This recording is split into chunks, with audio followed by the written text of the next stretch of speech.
Hi friends, welcome back. I'm Christina, the manager at the Pacific Beach Library. Thank you for joining me for day 3 of our read-along together of Sense and Sensibility by Jane Austen. Woo. Today we're going to read a whopping 4 chapters. It's going to be great. I thought we'd start out with some tea. I decided to have something soothing today. So I'm having a chamomile that, it's just a loose chamomile from, I picked up a bag of it over at Sprouts a while back. And so just enjoying that loose, dried chamomile, the blossoms.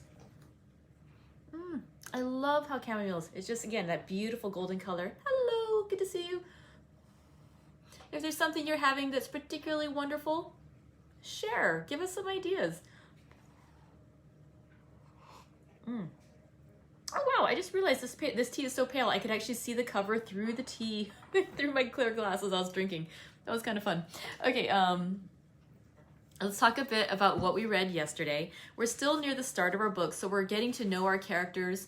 Oh, somebody just commented that she's being a bit of a rebel. She's taking a chance. She's a day behind, but going to listen live anyway. All right, you're in good shape then, because I'm going to catch you up. We've only had 2 days of reading so far. And so what we read yesterday was chapters 4 through 7. Let's see. So chapter 4 started up with Marianne talking to her elder sister Eleanor about the supposed match between Eleanor and Edward Ferrars. Edward Ferrars being the elder brother of Fanny Ferrars Dashwood, the wife of John Dashwood, the inheritor of the estate. Okay, now that we got that out of the way. So basically Marianne is saying, Edward seems nice enough, but pretty boring, isn't he? He doesn't really know drawing. He just pretends to like it because you like it, and he's not that interesting, but I guess he's a nice guy. And Eleanor's like, well, actually, he's quite a wonderful guy. He likes art. He didn't have the opportunity to learn to draw like we did, but you know, he appreciates things. He's just a bit hesitant to share his comments sometime, and maybe you haven't had as much opportunity to speak to him as I have, so I'm able to appreciate his qualities better. And you know, I could even think that he'd be handsome. I mean, I didn't think at first, but I kind of can see him as handsome. And Marianne says, well, I shall soon think of him as handsome, and if you tell me to love him like a brother, how could I see? I shall no more see imperfection in his face than I now do in his heart. So that's a very sweet sentiment. But when Eleanor hears it, she's rather shocked, because she realizes that her sister, and therefore that means her sister must have gotten it from her mother, that her mother must think that they are pretty much engaged, and they are not affianced. In fact, Eleanor, even though she feels a sympathy with Edward and that they seem to be in sync with each other in a lot of ways, she sees sometimes a sadness and a despondency, and she thinks that it's not just, she thinks it's indicative of something, and she doesn't know what it is, but there's something going on that she's not aware of. And so, because she can tell that he's partial to her, but at the same time, there's some fly in the ointment. And so she's concerned about her sister and her mother assuming that the two of them are going to get married, because even though she likes him, she doesn't know if that's what's going to happen. And so, again, being the sensible elder sister, she wants to stop her sister and her somewhat flighty mother from also having this assumption and having it cause problems. And so the chapter continues with a discussion between Mrs. Dashwood, the elder Mrs. Dashwood, the mother of our girls, I'm going to call her our Mrs. Dashwood, because basically we're telling the story of Eleanor and Marianne, so it's our Mrs. Dashwood as opposed to Fanny Dashwood, the other Mrs. Dashwood. So our Mrs. Dashwood has a discussion with Fanny Dashwood, and Fanny basically is like, yeah, you know, got to put the kibosh on this relationship, you know, like she doesn't want anything going on there. And that kind of makes our Mrs. Dashwood get kind of like, well, you know, like how dare she sort of like says, like, you know, like try to stop this thing and like whatever. And she gets all head up, and she basically decides, you know what? Forget wanting to stay in the neighborhood. Forget wanting to find a place near Norland. I need to get out of here. I need to get out of here, and I'm going to take my daughters, and we're going where we can go. And just at that moment, she gets a letter delivered to her by her cousin, Mr. John Middleton, who writes to say that he has a cottage, and he owns this estate, Barton Park, and he has a cottage on it, Barton Cottage, and he would be happy to rent it out to her, his cousin. And, you know, he just says, you know, if you would like to come stay with us, you can, and we'll get that cottage fixed up for you. I'd love to have you nearby. You know, she's a relation. And our Mrs. Dashwood, on spur of the moment, because she's upset about Fanny Dashwood meddling, says, yeah, I'm doing it. And she writes to him and she says, I'm taking the cottage. And she tells her daughters, we're taking the cottage. And poor Eleanor, who doesn't want to leave this man who she could be starting up a romance with, she's forced to move a couple hours away with her family. Because in the past she had said that they should live farther away from Norland. That's what her mother's proposing. And also that they should have some place with a smaller rent and a little bit more manageable considering their lessened circumstances.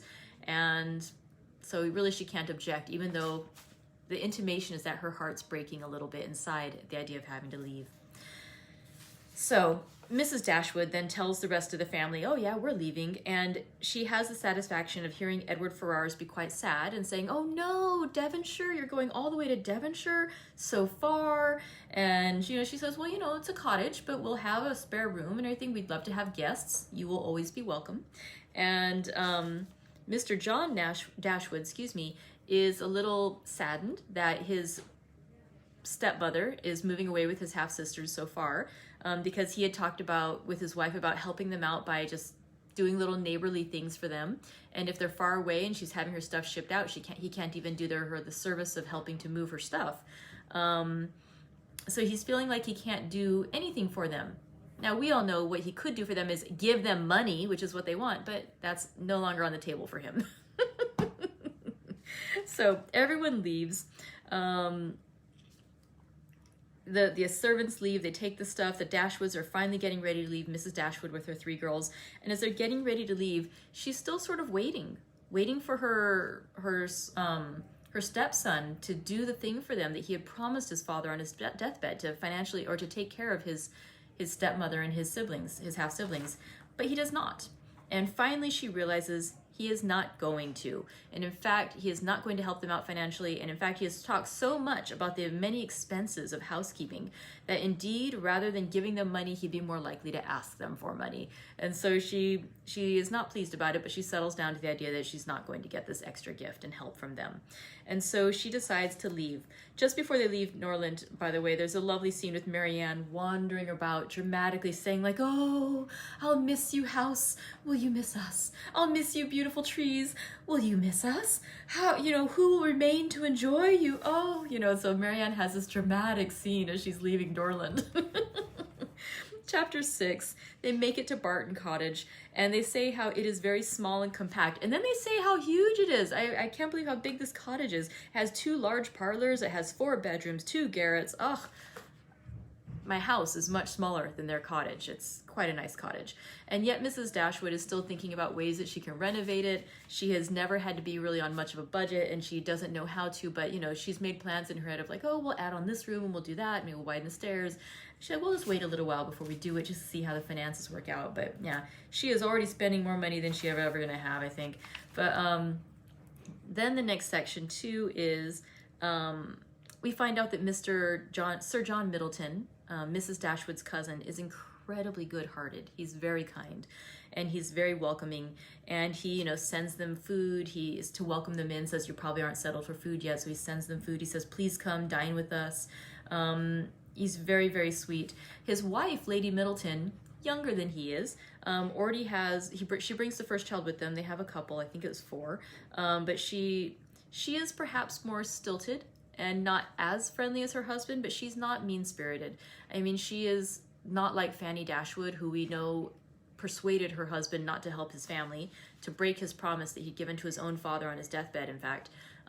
That's not who Lady Middleton is, but she is more reserved than her husband.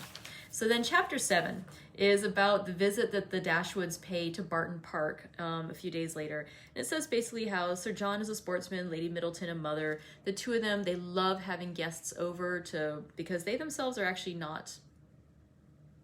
It's weird. It makes them sound like they're let's see, it says, it was necessary to the happiness of both to have people over, for however dissimilar in temper and outward behavior, they strongly resembled each other in that total want of talent and taste which confined their employments, unconnected with such a society produced within a very narrow compass. So I think it's I think that's her way of saying that they're both kind of not super interesting people in and of themselves, although not bad people, not by any means. But Yeah, so they have them over, and Mrs. Jennings, who is Lady Middleton's mother, is also at that first dinner, as is a friend of Sir John's named Colonel Brandon. So Mrs. Jennings, loud, vulgar, but nice also. So she's the mother of Lady Middleton, the kind of reserved lady that we've met. Colonel Brandon is a friend of Sir John's, and he is also rather quiet and reserved. But when Marianne plays music that evening, Sir John Middleton is, even though he says how much he loves it, he's talking through the whole thing. He's not standing on politeness. I mean, he's good-hearted, but a little rougher on the edges, let's say. Lady Middleton also says, oh, I quite enjoy playing. I haven't played so much now, but I used to love playing. Can you play this particular song? And she didn't notice or pay attention enough to realize that that's the song that Marianne just played. Colonel Brandon, however, he actually, even though he doesn't give the effusive compliments of the others, he actually, alone of the party, seemed to hear and to appreciate the music. And so despite him being quieter, he paid her only the compliment of attention, and Marianne felt a respect for him on the occasion, which the others had reasonably forfeited by their shameless want of taste. And so even though she recognizes and she says too how the colonel is so very old, he seems to be over 35. I mean, he's ancient. She is perfectly disposed to make an allowance for his advanced state of life because he has been able to be so polite and display such taste by enjoying her music. So there we go. That's our catch up for yesterday's reading. Let's see. I'm going to take a sip of tea. I hope you will have some tea if you have some available. Please enjoy. Today we're going to read 4 chapters, chapters 8 through 11. Yep, 4 chapters. And let's go ahead and get started with chapter 8 of Sense and Sensibility by Jane Austen.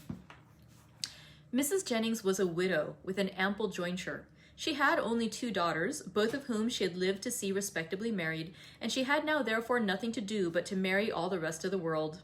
In the premonition of this object, she was zealously active, as far as her ability reached, and missed no opportunity of projected weddings among all the young people of her acquaintance.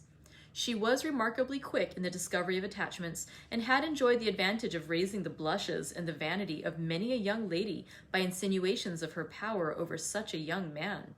And this kind of discernment enabled her soon after her arrival at Barton to decisively to pronounce that Colonel Brandon was very much in love with Marianne Dashwood. She rather suspected it to be so on the very first evening of their being together, from his listening so attentively while she sang to them. And when the visit was returned by the Middletons dining at the cottage, the fact was ascertained by his listening to her again. It must be so. She was perfectly convinced of it. It would be an excellent match, for he was rich and she was handsome. Mrs. Jennings had been anxious to see Colonel Brandon well married ever since her connection with Sir John first brought him to her knowledge, and she was always anxious to get a good husband for every pretty girl. The immediate advantage to herself was by no means inconsiderable, for it supplied her with endless jokes against them both. At the park, she laughed at the colonel, and in the cottage, at Marianne. To the former, her raillery was probably, as far as it regarded only himself, perfectly indifferent. But to the latter, it was at first incomprehensible, and when its object was understood, she hardly knew whether most to laugh at its absurdity or censure its impertinence, for she considered it as an unfeeling reflection on the colonel's advanced years and on his forlorn condition as an old bachelor. Mrs. Dashwood, who could not think a man 5 years younger than herself, so exceedingly ancient as he appeared to the youthful fancy of her daughter, ventured to clear Mrs. Jennings from the probability of wishing to throw ridicule on his age. "But at least, mamma, you cannot deny the absurdity of the accusation, though you may not think it intentionally ill-natured. Colonel Brandon is certainly younger than Mrs. Jennings, but he is old enough to be my father, and if he were ever animated enough to be in love, must have long outlived every sensation of the kind. It is too ridiculous. When is a man to be safe from such wit, if age and infirmity will not protect him?" "Infirmity?" said Eleanor. "Do you call Colonel Brandon infirm? I can easily suppose that his age may appear much greater to you than to my mother, but you can hardly deceive yourself as to his having the use of his limbs. Did not you hear him complain of the rheumatism? And is not that the commonest infirmity of declining life?" "My dearest child," said her mother, laughing, "at this rate you must be in continual terror of my decay, and it must seem to you a miracle that my life has been extended to the advanced age of 40. Mamma, you are not doing me justice. I know very well that Colonel Brandon is not old enough to make his friends yet apprehensive of losing him to the course of nature. He may live 20 years longer, but 35 has nothing to do with matrimony." "Perhaps," said Eleanor, 35 and 17 had better not have anything to do with matrimony together. But if there should by any chance happen to be a woman who is single at 27, I should not think Colonel Brandon's being 35 any objection to his marrying her." "A woman of 27, said Marianne after pausing a moment, "can never hope to feel or inspire affection again." "And if her home be uncomfortable or her fortune small, I can suppose that she might bring herself to submit to the offices of a nurse for the sake of the provision and security of a wife. In his marrying such a woman, therefore, there would be nothing unsuitable. It would be a compact of convenience, and the world would be satisfied. In my eyes, it would be no marriage at all, but that would be nothing. To me, it would seem only a commercial exchange in which each wished to be benefited at the expense of the other." "It would be impossible, I know," replied Eleanor, "to convince you that a woman of 27 could feel for a man of 35 anything near enough to love to make him a desirable companion to her. But I must object to your dooming Colonel Brandon and his wife to the constant confinement of a sick chamber, merely because he chanced to complain yesterday, a very cold, damp day, of a slight rheumatic feel in one of his shoulders." "But he talked of flannel waistcoats," said Marianne, "and with me a flannel waistcoat is invariably connected with aches, cramps, rheumatisms, and every species of ailment that can afflict the old and the feeble." "Had he been only in a violent fever, you would not have despised him half so much. Confess, Marianne, is not there something interesting to you in the flushed cheek, hollow eye, and quick pulse of a fever?" Soon after this, upon Eleanor's leaving the room, "Mamma," said Marianne, "I have an alarm on the subject of illness, which I cannot conceal from you. I am sure Edward Ferrars is not well. We have now been here almost a fortnight, and yet he does not come. Nothing but real indisposition could occasion this extraordinary delay. What else can detain him at Norland?" "Had you any idea of his coming so soon?" said Mrs. Dashwood. "I had none. On the contrary, if I have felt any anxiety at all on the subject, it has been in recollecting that he sometimes showed a want of pleasure and readiness in accepting my invitation when I talked of his coming to Barton. Does Eleanor expect him already? I have never mentioned it to her, but of course she must." "I rather think you are mistaken, for when I was talking to her yesterday of getting a new grate for the spare bedchamber, she observed that there was no immediate hurry for it, as it was not likely that the room would be wanted for some time." "How strange that is! What can be the meaning of it? But the whole of their behavior to each other has been unaccountable. How cold, how composed were their last adieus! How languid their conversation the last evening of their being together! In Edward's farewell, there was no distinction between Eleanor and me. It was the good wishes of an affectionate brother to both. Twice did I leave them purposely together in the course of the last morning, and each time did he most unaccountably follow me out of the room. And Eleanor, in quitting Norland and Edward, cried not as I did. Even now her self-command is invariable. When is she dejected or melancholy? When does she try to avoid society or appear restless and dissatisfied in it?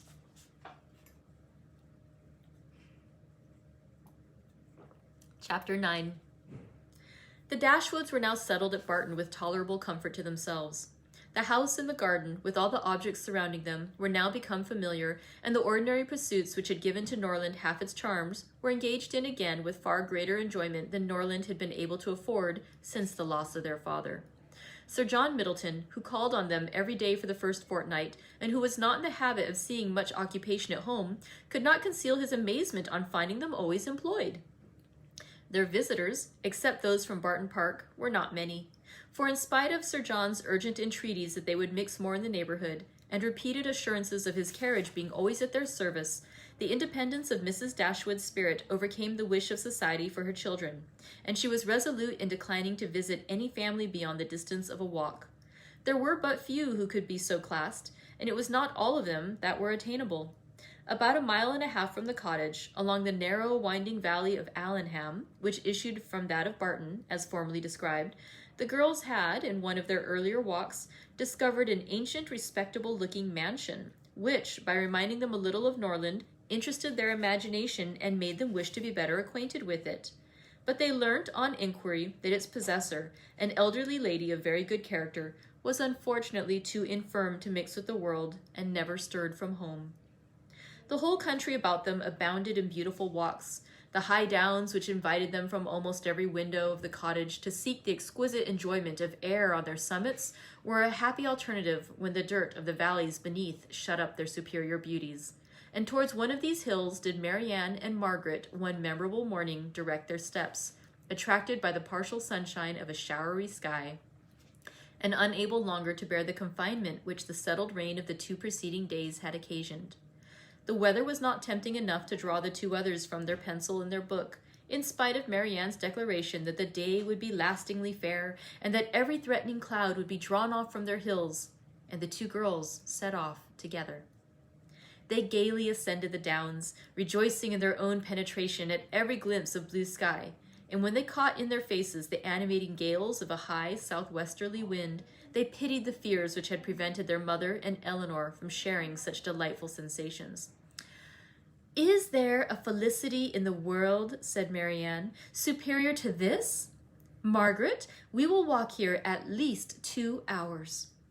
Margaret agreed, and they pursued their way against the wind, resisting it with laughing delight for about 20 minutes longer, when suddenly the clouds united over their heads, and a driving rain set full in their face.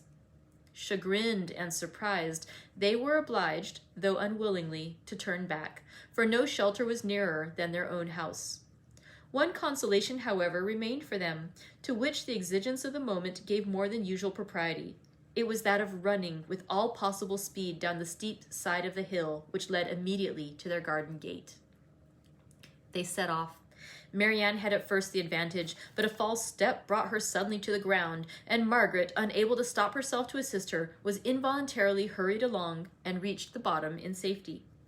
A gentleman carrying a gun, with 2 pointers playing round him, was passing up the hill and within a few yards of Marianne when her accident happened. He put down his gun and ran to her assistance. She had raised herself from the ground, but her foot had been twisted in the fall, and she was scarcely able to stand.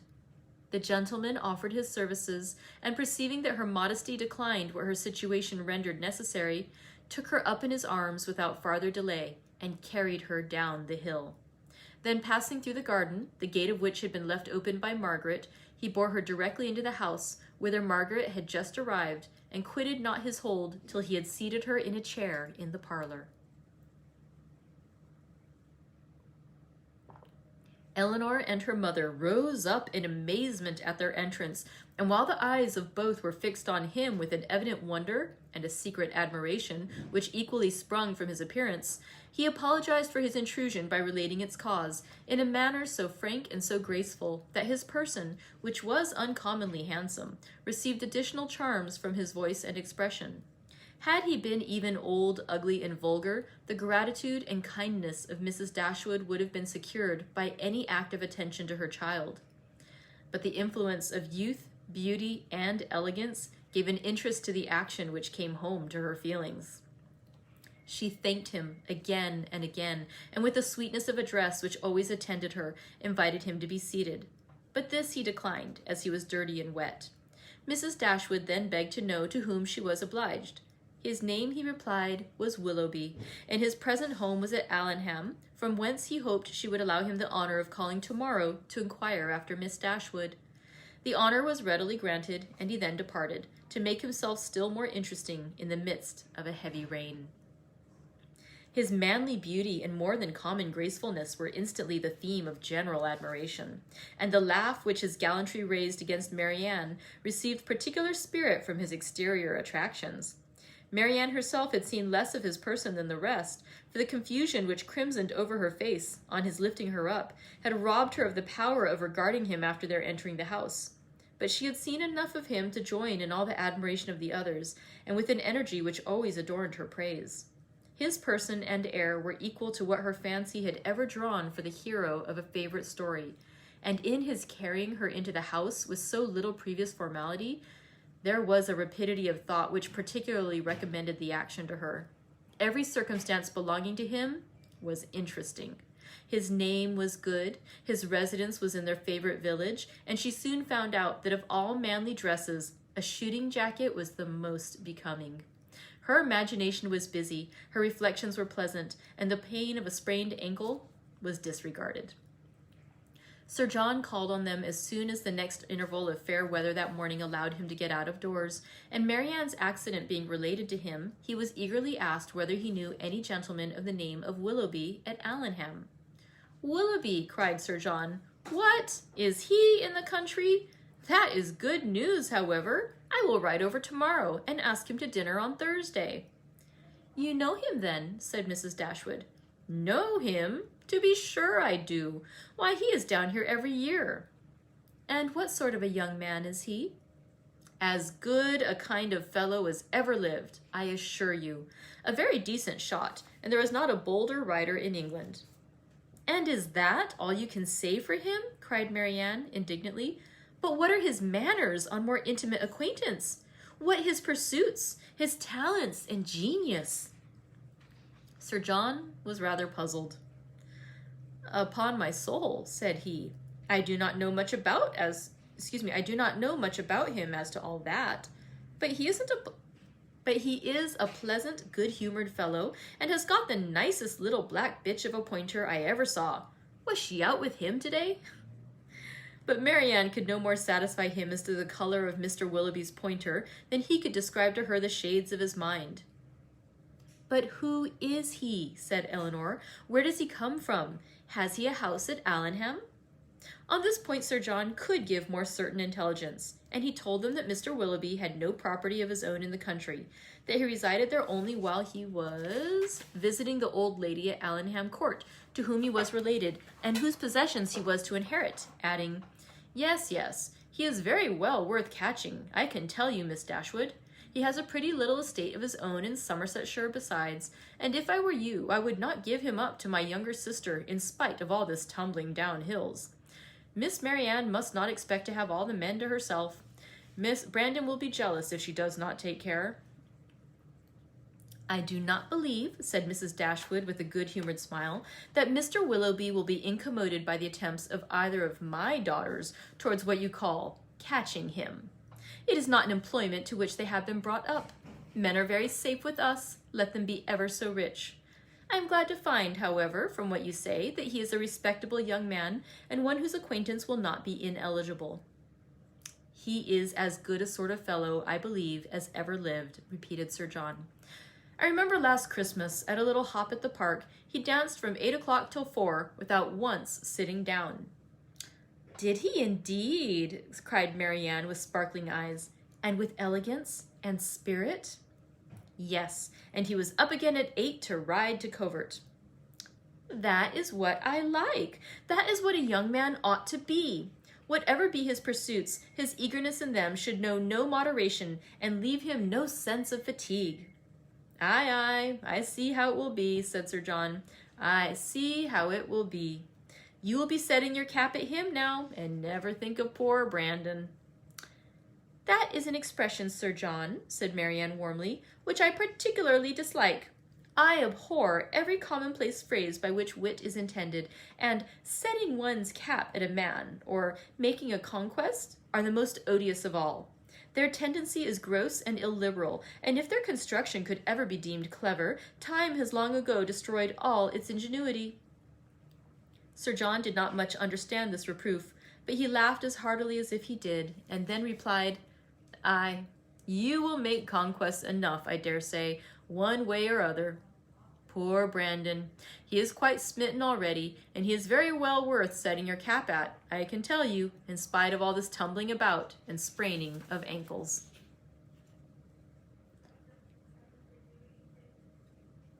All right, now chapter 10 of Sense and Sensibility. Marianne's preserver, as Margaret, with more elegance than precision, styled Willoughby, called at the cottage early the next morning to make his personal enquiries. He was received by Mrs. Dashwood with more than politeness, with a kindness which Sir John's account of him and her own gratitude prompted, and everything that passed during the visit tended to assure him of the sense, elegance, mutual affection, and domestic comfort of the family to whom accident had now introduced him. Of their personal charms he had not required a second interview to be convinced. Miss Dashwood had a delicate complexion, regular features, and a remarkably pretty figure. Marianne was still handsomer. Her form, though not so correct as her sister's in having the advantage of height, was more striking, and her face was so lovely that when in the common cant of praise she was called a beautiful girl, truth was less violently outraged than usually happens. Her skin was very brown, but from its transparency, her complexion was uncommonly brilliant. Her features were all good, her smile was sweet and attractive, and in her eyes, which were very dark, there was a life, a spirit, an eagerness which could hardly be seen without delight. From Willoughby, their expression was at first held back by the embarrassment which the remembrance of his assistance created. But when this passed away, when her spirits became collected, when she saw that to the perfect good breeding of the gentleman, he united frankness and vivacity, and above all, when she heard him declare that of music and dancing he was passionately fond, she gave him such a look of approbation as secured the largest share of his discourse to herself for the rest of his stay. It was only necessary to mention any favorite amusement to engage her to talk. She could not be silent when such points were introduced, and she had neither shyness nor reserve in their discussion. They speedily discovered that their enjoyment of dancing and music was mutual, and that it arose from a general conformity of judgment in all that related to either. Encouraged by this to a further examination of his opinions, she proceeded to question him on the subject of books. Her favorite authors were brought forward and dwelt upon with so rapturous a delight that any young man of 25 must have been insensible indeed not to become an immediate convert to the excellence of such works, however disregarded before. Their taste was strikingly alike. The same books, the same passages were idolized by each, or if any indifference appeared, any objection arose, it lasted no longer than till the force of her arguments and the brightness of her eyes could be displayed. He acquiesced in all her decisions, caught all her enthusiasm, and long before his visit concluded, they conversed with the familiarity of a long-established acquaintance. "Well, Marianne," said Eleanor as soon as he had left them, "for one morning, I think you have done pretty well. You have already ascertained Mr. Willoughby's opinion in almost every matter of importance. You know what he thinks of Cowper and Scott. You are certain of his estimating their beauties as he ought, and you have received every assurance of his admiring Pope no more than is proper. But how is your acquaintance to be supported under such extraordinary dispatch of every subject for discourse? You will soon have exhausted every favorite topic. Another meeting will suffice to explain his sentiments on picturesque beauty and second marriages, and then you can have nothing farther to ask." "Eleanor," cried Marianne, "is this fair? Is this just? Are my ideas so scanty?" "But I see what you mean. I have been too much at my ease, too happy, too frank. I have erred against every commonplace notion of decorum. I have been open and sincere where I ought to have been reserved, spiritless, dull, and deceitful. But I talked only of the had I talked only of the weather and the roads, and had I spoken only once in 10 minutes, this reproach would have been spared." "My love," said her mother, "you must not be offended with Eleanor. She was only in jest. I should scold her myself if she were capable of wishing to check the delight of your conversation with our new friend." Marianne was softened in a moment. Willoughby, on his side, gave every proof of his pleasure in their acquaintance, which an evident wish of improving it could offer. He came to them every day. To inquire after Marianne was at first his excuse, but the encouragement of his reception, to which every day gave greater kindness, made such an excuse unnecessary before it had ceased to be possible by Marianne's perfect recovery. She was confined for some days to the house, but never had any confinement been less irksome. Willoughby was a young man of good abilities, quick imagination, lively spirits, and open, affectionate manners. He was exactly formed to engage Marianne's heart, for with all this, he joined not only a captivating person, but a natural ardor of mind which was now roused and increased by the example of her own, and which recommended him to her affection beyond everything else. His society became gradually her most exquisite enjoyment. They read, they talked, they sang together. His musical talents were considerable, and he read with all the sensibility and spirit which Edward had unfortunately wanted. In Mrs. Dashwood's estimation, he was as faultless as in Marianne's, and Eleanor saw nothing to censure in him but a propensity, in which he strongly resembled and peculiarly delighted her sister, of saying too much what he thought on every occasion, without attention to persons or circumstances. In hastily forming and giving his opinion of other people, in sacrificing general politeness to the enjoyment of undivided attention where his heart was engaged, and in sliding too easily the forms of worldly propriety, he displayed a want to caution which Eleanor could not approve, in spite of all that he and Marianne could say in its support. Marianne began now to perceive that the desperation which had seized her at 16 and a half, of ever seeing a man who could satisfy her ideas of perfection, had been rash and unjustifiable. Willoughby was all that her fancy had delineated in that unhappy hour, and in every brighter period as capable of attaching her, and his behavior declared his wishes to be in that respect as earnest as his ability was strong. Her mother, too, in whose mind not one speculative thought of their marriage had been raised by his prospect of riches, was led before the end of the week to hope and expect it, and secretly to congratulate herself on having gained two such sons-in-law as Edward and Willoughby. Colonel Brandon's partiality for Marianne, which had so early been discovered by his friends, now first became perceptible to Eleanor when it ceased to be noticed by them. Their attention and wit were drawn off to his more fortunate rival, and the raillery which the other had incurred before any partiality arose was removed when his feelings began really to call for the ridicule so justly annexed to sensibility. Eleanor was obliged, though unwillingly, to believe that the sentiments which Mrs. Jennings had assigned him for her own satisfactions were now actually excited by her sister, and that however a general resemblance of disposition between the parties might forward the affection of Mr. Willoughby, an equally striking opposition of character was no hindrance to the regard of Colonel Brandon. She saw it with concern, for what could a silent man of 35 hope, when opposed by a very lively one of 25? And as she could not even wish him successful, she heartily wished him indifferent. She liked him. In spite of his gravity and reserve, she beheld in him an object of interest. His manners, though serious, were mild, and his reserve appeared rather the result of some oppression of spirits than of any natural gloominess of temper. Sir John had dropped hints of past injuries and disappointments which justified her belief of his being an unfortunate man, and she regarded him with respect and compassion.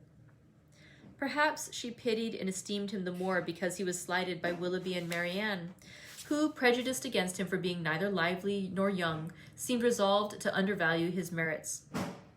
"Brandon is just the kind of man," said Willoughby one day when they were talking of him together, "whom everybody speaks well of and nobody cares about, whom all are delighted to see and nobody remembers to talk to." "That is exactly what I think of him," cried Marianne. "Do not boast of it, however," said Eleanor, "for it is injustice in both of you. He is highly esteemed by all the family at the park, and I never see him myself without taking pains to converse with him." "That he is patronized by you," replied Willoughby, "is certainly in his favor, but as for the esteem of others, it is a reproach in itself. Who would submit to the indignity of being approved by such women as Lady Middleton and Mrs. Jennings, that could command the indifference of anybody else?" "But perhaps the abuse of such people as yourself and Marianne will make amends for the regard of Lady Middleton and her mother. If their praise is censure, and your censure may be praise, for they are not more undiscerning than you are prejudiced and unjust." "In defense of your protégé, you can even be saucy." My protege, as you call him, is a sensible man, and sense will always have attractions for me. Yes, Marianne, even in a man between 30 and 40. He has seen a great deal of the world, has been abroad, has read, and has a thinking mind. I have found him capable of giving me much information on various subjects, and he has always answered my enquiries with the readiness of good breeding and good nature. That is to say, cried Marianne contemptuously, he has told you that in the East Indies the climate is hot and the mosquitoes are troublesome. He would have told me so, I doubt not, had I made any such inquiries, but they happened to be points on which I had been previously informed. Perhaps, said Willoughby, his observations may have extended to the existence of nabobs, gold moors, and palanquins. I may venture to say that his observations have stretched much farther than your candor. But why should you dislike him? I do not dislike him. I consider him, on the contrary, as a very respectable man who has everybody's good word and nobody's notice, who has more money than he can spend, more time than he knows how to employ, and 2 new coats every year.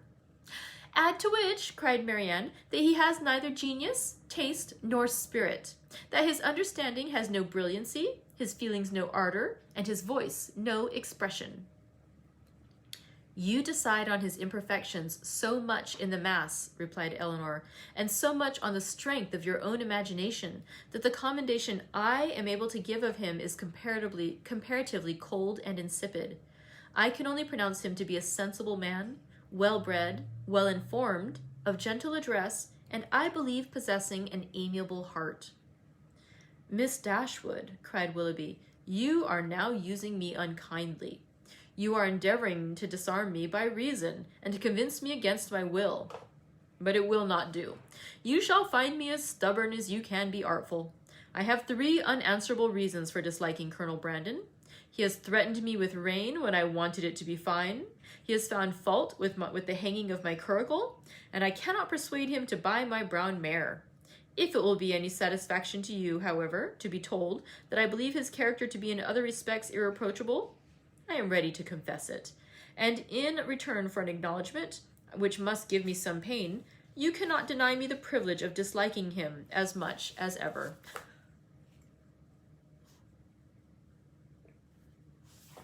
Finally, chapter 11. Little had Mrs. Dashwood or her daughters imagined, when they first came into Devonshire, that so many engagements would arise to occupy their time as shortly presented themselves, or that they should have such frequent invitations and such constant visitors as to leave them little leisure for serious employment. Yet such was the case. When Marianne was recovered, the schemes of amusement at home and abroad, which Sir John had been previously forming, were put in execution. The private balls at the park then began, and parties on the water were made and accomplished as often as a showery October would allow.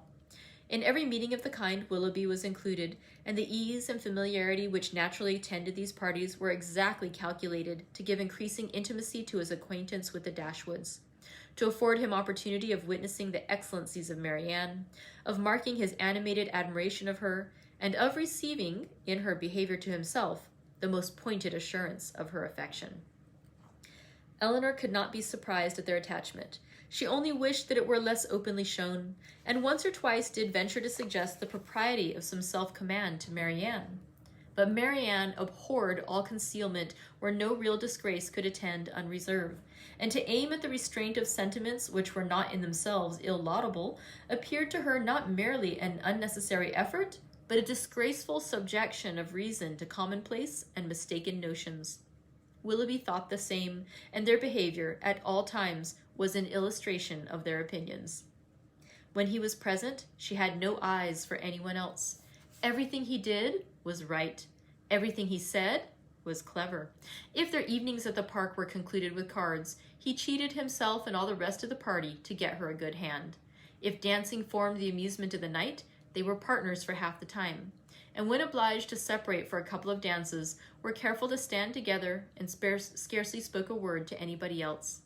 Such conduct made them, of course, most exceedingly laughed at, but ridicule could not shame, and seemed hardly to provoke them. Mrs. Dashwood entered into all their feelings with a warmth which left her no inclination for checking this excessive display to them. To her it was but the natural consequence of a strong affection in a young and ardent mind. This was the season of happiness to Marianne. Her heart was devoted to Willoughby, and the fond attachment to Norland, which she brought with her from Sussex, was more likely to be softened than she had thought it possible before by the charms which his society bestowed on her present home. Eleanor's happiness was not so great. Her heart was not so much at ease, nor her satisfaction in their amusements so pure. They afforded her no companion that could make amends for what she had left behind, nor that could teach her to think of Norland with less regret than ever. Neither Lady Middleton nor Mrs. Jennings could supply to her the conversation she missed, although the latter was an everlasting talker, and from the first had regarded her with a kindness which ensured her a large share of her discourse. She had already repeated her own history to Eleanor 3 or 4 times, and had Eleanor's memory been equal to her means of improvement, she might have known very early in their acquaintance all the particulars of Mr. Jennings' last illness and what he said to his wife a few minutes before he died. Lady Middleton was more agreeable than her mother, only in being more silent. Eleanor needed little observation to perceive that her reserve was a mere calmness of manner with which sense had nothing to do. Towards her husband and mother she was the same as to them, and intimacy was therefore neither to be looked for nor desired. She had nothing to say one day that she had not said the day before. Her insipidity was invariable, for even her spirits were always the same, and though she did not oppose the parties arranged by her husband, provided everything were conducted in style and her 2 eldest children attended her, she never appeared to receive more enjoyment from them than she might have experienced in sitting at home. And so little did her presence add to the pleasure of the others by any share in their conversation, that they were sometimes only reminded of her being amongst them by her solicitude about her troublesome boys. In Colonel Brandon alone, of all her new acquaintance, did Eleanor find a person who could in any degree claim the respect of abilities, excite the interest of friendship, or give pleasure as a companion. Willoughby was out of the question. Her admiration and regard, even her sisterly regard, was all his own. But he was a lover. His attentions were wholly Marianne's, and a far less agreeable man might have been more generally pleasing. Colonel Brandon, unfortunately for himself, had no such encouragement to think only of Marianne, and in conversing with Eleanor he found the greatest consolation for the total indifference of her sister. Eleanor's compassion for him increased as she had reason to suspect that the misery of disappointed love had already been known by him. This suspicion was given by some words which accidentally dropped from him one evening at the park, when they were sitting down together by mutual consent, while the others were dancing. His eyes were fixed on Marianne, and after a silence of some minutes he said with a faint smile, "Your sister, I understand, does not approve of second attachments." "No," replied Eleanor. "Her opinions are all romantic. Or rather, as I believe, she considers them impossible to exist." "I believe she does. But how she contrives it without reflecting on the character of her own father, who had himself 2 wives, I know not. A few years, however, will settle her opinions on the reasonable basis of common sense and observation, and then they may be more easy to define and to justify than they now are by anybody but herself." "This will probably be the case," he replied, "and yet there is something so amiable in the prejudices of a young mind that one is sorry to see them give way to the reception of more general opinions." "I cannot agree with you there," said Eleanor. "There are inconveniences attending such feelings as Marianne, which all the charms of enthusiasm and ignorance of the world cannot atone for. Her systems have all the unfortunate tendency of setting propriety at naught, and a better acquaintance with the world is what I look forward to as her greatest possible advantage." After a short pause, he resumed the conversation by saying, "Does your sister make no distinction in her objections against a second attachment, or is it equally criminal in every body? Are those who have been disappointed in their first choice, whether from the inconstancy of its object or the perverseness of circumstances, to be equally indifferent during the rest of their lives?" "Upon my word, I am not acquainted with the minutiae of her principles. I only know that I never yet heard her admit any instance of a second attachment's being pardonable." "This," said he, "cannot hold. But a total change of sentiments, no, do not desire it, for when the romantic refinements of a young mind are obliged to give way, How frequently are they succeeded by such opinions as are but too common and too dangerous? I speak from experience. I once knew a lady who in temper and mind greatly resembled your sister, who thought and judged like her, but who from an enforced change, from a series of unfortunate circumstances, here he stopped suddenly, appeared to think that he had said too much, and by his countenance gave rise to conjectures which might not otherwise have entered Eleanor's head. The lady would probably have passed without suspicion had he not convinced Miss Dashwood that what concerned her ought not to escape his lips. As it was, it required but a slight effort of fancy to connect his emotion with a tender recollection of past regard. Eleanor attempted no more. But Marianne, in her place, would not have done so little. The whole story would have been speedily formed under her active imagination, and everything established in the most melancholy order of disastrous love. That concludes today's reading from Sense and Sensibility by Jane Austen. We have been introduced to more romantic possibilities. Colonel Brandon, Mr. Willoughby, Edward Ferrars, somewhere languishing over in Sussex. Whew, love is in the air. We'll see what happens. There's a few too many romantic possibilities right now. So something is, at least one of those possibilities has to fall through, but we'll find out. Thank you very much for joining me today. I have enjoyed reading with you, and I hope you have a wonderful weekend. We will come back next week on Monday for more reading from Sense and Sensibility by Jane Austen. Take care, friends. Bye-bye.